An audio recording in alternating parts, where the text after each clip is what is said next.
کہ شیطان ورغلاتا کیسے ہے؟ لوگ یہ سمجھتے ہیں کہ شیطان گناہ کی خواہش دل میں ڈالتا ہے، یہ غلط ہے۔ گناہ کی خواہش یہ ویسے ہی دل میں ہوتی ہے۔ لوگ کہتے ہیں نا رمضان میں شیطان بند ہو جاتا ہے تو گناہ کیوں ہوتا ہے؟ تو گناہ کی جو خواہش ہے نا، یہ شیطان، بڑی پیاری بات کی ہے علماء نے کہ شیطان کو اللہ نے حکم دیا تھا آدم علیہ السلام کو سجدہ کرو، شیطان نے نہیں کیا، تو شیطان کو کس شیطان نے ورغلایا تھا؟ کیا ہو گیا بھائی؟ شیطان کو کسی شیطان نے بولا تھا کہ سجدہ نہیں کرو، یہ مٹی سے بنا اور تمہاری ویلیو گر جائے گی، تم آگ سے بنے ہوئے، تم مٹی کو سجدہ کرو گے تو تمہاری ویلیو ختم ہو جائے گی؟ یہ پٹیاں کس نے بنائی تھی؟ کوئی اور شیطان تھوڑی تھا۔ شیطان کی اپنے ذات میں حسد اور جیلسی۔ تو انسان دو وجہ سے گناہ کرتا ہے، ایک تو یہ کہ اس کے دل میں خواہشات پوری کرنے کی چاہت اللہ نے ویسے ہی رکھی ہے۔ بھائی فرشتوں میں خواہشات ہوتی ہیں؟ نہیں ہوتی۔ فرشتوں میں نہ روٹی کی خواہش، نہ کوئی اور خواہش، تو اللہ نے انسانوں میں رکھی ہوئی ہیں۔ روٹی بھی چاہیے، صحت بھی چاہیے، گھر بھی چاہیے، گاڑی بھی چاہیے، عزت بھی چاہیے، تو بہت ساری چیزیں چاہیے کر کے وہ ایک طویل فہرست بنائی ہوئی ہے اس نے۔ سر پہ بال بھی چاہیے، یہ بھی ضروری ہے۔ آج کل کیا ہمیشہ سے چاہیے، لیکن میں ان لوگوں سے کہتا ہوں کہ جو سر کے بال کٹا کے یہ سمجھتے ہیں کہ ہم اللہ کو راضی کر رہے ہیں، کم از کم یہ الزام اللہ پہ مت لگاؤ، ٹھیک ہے نا؟ بال کٹائیں، بعض لوگوں پہ ٹرینڈ اچھی لگتی ہے، لیکن اس کو سنت نہ سمجھیں۔ تو انسان کی طبیعت ایسی ہے کہ وہ خواہشات کی طرف مائل ہوتا ہے، اس کی فطرت ہے۔ وہ تو شیطان نہ بھی کہے تو مائل ہوتا ہے۔ دیکھو جب روزہ رکھتے ہیں تو ہمارا پانی پینے کا دل چاہتا ہے کہ نہیں چاہتا ہے پیاس میں؟ تو یہ شیطان سمجھا رہا ہے کہ پانی پیو؟ بولے نا بھائی، وہ تو میڈیکل سائنس یہی کہتی ہے کہ جب پیاس لگے گی تو پانی پینے کا دل چاہے گا، تبھی تو روزے کا ثواب ملے گا۔ بھوک لگے گی تو روٹی کھانے کا دل چاہے گا۔ ہاں، اب مسلمان یہ دیکھتا ہے بھائی اللہ کی طرف سے اجازت ہے تو کھا لو، اجازت نہیں ہے تو نہیں کھاؤ۔ اب روزہ ہے تو اللہ کی طرف سے اجازت نہیں ہے، بعض دفعہ اللہ کی طرف سے کھانے کا حکم ہوتا ہے۔ کسی ایسے شخص نے نفلی روزہ آپ نے رکھا ہوا ہے، دعوت کر لی جو آپ کے بڑوں میں سے ہے، قریبی رشتہ داروں میں سے ہے، آپ اس کی دعوت اٹینڈ نہیں کریں گے تو وہ ناراض ہونے کا خطرہ ہے، تو پھر شریعت کا حکم کیا ہے؟ یہاں روزہ توڑ دو، روزہ توڑ کے اس کی دعوت کھا لو۔ پھر فقہا کا اختلاف ہے، بعض کہتے ہیں کہ بعد میں قضا کرے، بعض کہتے ہیں نہیں کرے۔ امام حنیفہ کے نزدیک بعد میں قضا کرنا ضروری ہے۔ تو یہاں کھانا کیا بن گیا؟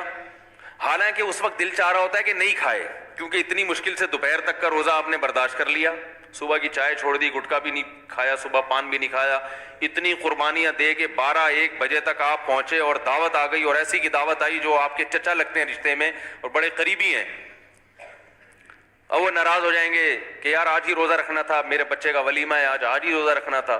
تو بہتر کیا ہے کہ آپ روزہ، حالانکہ یہاں دل چاہ رہا ہوتا کہ نہیں توڑو، کیونکہ فقہ حنفی میں تو بعد میں قضا کرنی پڑے گی نا اس کو، یا تو چلو بالکل ہی غریبی میں معاف ہو رہا ہوتا، کہتے بعد میں کون قضا کرے گا یار، آج رکھ لیا۔ تو خواہشات، یہ شیطان نہ بھی ہو تو انسان کے دل میں اللہ نے خواہشات کا ایک سمندر رکھا ہے۔ مسلمان کیا کرتا ہے کہ جب گناہ کی طرف اس کی طبیعت مائل ہوتی ہے، جو ہر ایک کی مائل ہوتی ہے، علماء کی بھی ہوتی ہے، بزرگوں کی بھی ہوتی ہے، عامی آدمی کی بھی ہوتی ہے، یہ تو انسان کی نیچر ہے۔ بھائی بھوک لگی ہوگی تو روزے میں دل شدید بھوک لگ رہی ہے آپ کو، دیکھو جب رمضان گرمیوں کا روزہ ہو اور دسترخوان پہ بیٹھے ہوئے ہوں، سامنے چاٹ اور پتہ نہیں کیا کیا چیزیں مزے کی رکھی ہوئی ہوتی ہیں، تو مفتی صاحب بھی ٹائم دیکھ رہے ہوتے ہیں نا جلدی، یار کتنا ٹائم رہ گیا، کیا خیال ہے؟ تو پتہ چلتا ہے بھائی اس کا بھی دل چاہ رہا ہے۔ تو بزرگ بیٹھے ہوں گے، وہ بھی بار بار دیکھ رہے ہوں گے، اذان کی طرف توجہ ہوگی کہ یار کب سائرن بجے گا یا کب اذان ہوگی۔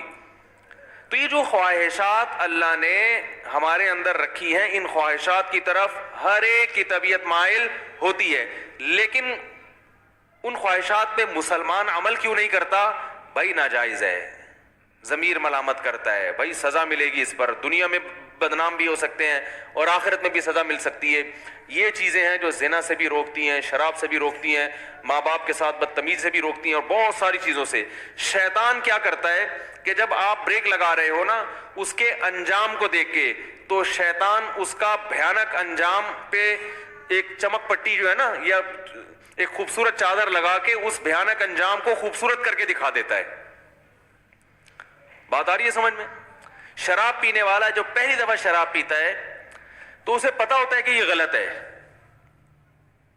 تبھی وہ کبھی اپنی اولاد کے لیے شراب کو پسند نہیں کرے گا کہ میرے بچے بھی شرابی ہوں، میری بیگم بھی شراب پیتی ہو، میرے ابا بھی پیتے ہوں، میری اماں بھی پی، وہ کہے گا میں ہی پیوں باقی میرے رشتہ داروں میں کوئی نہ پیے.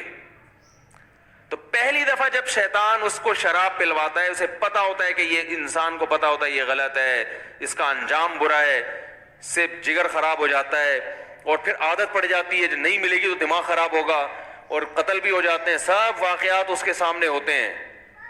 لیکن وہ یہ کہہ کے پیتا ہے کہ شیطان اسے کہتا ہے اگر تم نے یہ لذت حاصل نہیں کی اور اس کے بغیر ہی دنیا سے چلے گئے تو یہ مزہ تو بولو بھائی رہ گیا. بعض دفعہ یہ کہتا ہے پی لو ایک دو دفعہ سے کیا ہوتا ہے توبہ کر لینا. بعض دفعہ یہ کہتا ہے تمہاری ٹینشن ہے کہ شراب کا جو نقصان ہے وہ نقصان اتنا زیادہ نہیں ہے جتنا یہ ٹینشن تمہیں نقصان دے رہی ہے، تو علاج کے طور پر پی لو، یہ ٹینشن تو ختم ہوگی نا. بھائی لوگوں کو غم ہوتا ہے نا، اسٹریس میں آتے ہیں، کوئی بھاگ گئی، کوئی منگنی ٹوٹ گئی، کہیں جاب لیس ہو گئے، درجنوں قسم کے مسائل دنیا میں لوگوں کے ساتھ چل رہے ہیں. تو اب وہ اسٹریس ہوتی ہے، ٹینشن وہ چائے سے ختم نہیں ہوتی، وہ کافی سے ختم نہیں ہو رہی، تو کہتے ہیں یار تھوڑا سا پی لیتے ہیں دماغ کیا ہو جائے گا ریلیکس، وہ ٹینشن بھول جائیں گے. تو یہ شیطان یہ کیا کرتا ہے وَزَيَّنَ لَهُمُ الشَّيْطَانُ أَعْمَالَهُمْ. شیطان قرآن کہتا ہے کہ شیطان کسی برائی میں جو بدبو ہے نا اور جو گندگی ہے اس کو ہٹا کے اس کو مزین کر دیتا ہے. زینت کسے کہتے ہیں؟ زینت کہتے ہیں نا کوئی مزین کا مطلب یہ نہیں کہ یہ چیز واقعی اچھی ہے یا نہیں ہے، میک اپ اچھا ہے اس کو زینت کہتے ہیں. بھائی زینت اوپر کی چیز ہے نا، خواتین جو بیوٹی پارلر میں جا کے بنتی ہیں تو کیا اندر سے تھوڑی چینج ہو جاتی ہیں؟ جو بدصورت ہے وہ بدصورت ہی رہتی ہے، جو خوبصورت ہے وہ خوبصورت، لیکن بدصورت کو ڈسٹیمپر کر کے خوبصورت بنا دیا. دیکھنے میں بیوٹی پارلر والوں کی کوشش ہوتی ہے کہ دیکھنے میں اچھی لگے. دولہا بھی آج کل بیوٹی پارلر جا رہے ہیں تو اس کا مقصد کیا ہوتا ہے؟ دیکھنے میں کیسا لگے. تو زینت کا تعلق دیکھنے سے ہے کہ دیکھنے والوں کو اچھا لگے، حقیقت میں اندر سے اچھا ہو یا نہ ہو. کیونکہ اندر سے اچھا کرنا اس کے لیے بادام کھانے پڑیں گے روزانہ ایک پاؤ، پستے کھانے پڑیں گے اور پھر ایکسرسائز جاگنگ. کہتے ہیں یار 6 سال میں جا کے پھر بھی یقین نہیں ہے کہ لگیں گے بھی نہیں لگیں. صحیح ہے نا؟ تو اس کا طریقہ یہ وقتی طور پہ بادام میں وٹامن ای ہوتا ہے تو ایسا کو ڈسٹیمپر کر دو جو دیکھنے میں ای نظر آئے، دیکھنے میں لگے بھائی اسکن جو ہے وٹامن ای سے بھری ہوئی ہے. تو وہ وقتی طور پر کام چلایا، اس کے بعد پھر جو ہے شادی مادی ہو گئی، اس کے بعد دوبارہ سے ویسے ہی پرانے جیسے تھے ویسے ہی نکل آئے. تو زینت کا مطلب کیا ہوتا ہے؟ دیکھنے میں اچھا. تو قرآن کے الفاظ دیکھیں وَزَيَّنَ لَهُمُ الشَّيْطَانُ أَعْمَالَهُمْ. شیطان ان کے برے اعمال کو مزین کر دیتا ہے، یعنی برائی سے برائی ختم نہیں کر سکتا لیکن وہ ایسا بنا دیتا ہے کہ دیکھنے میں وہ برا کیا لگ رہا ہوتا ہے؟ اچھا لگ رہا ہوتا ہے، دیکھنے میں اچھا لگ رہا ہوتا ہے. غور کرو گے تو نہیں لگے گا. دیکھو جو چیز دیکھنے میں اچھی لگ رہی ہوتی ہے اگر اس کی گہرائی میں جا کے غور کرو گے تو پھر عقل فیصلہ کرتی ہے حقیقت میں بھی ہے یا نہیں ہے.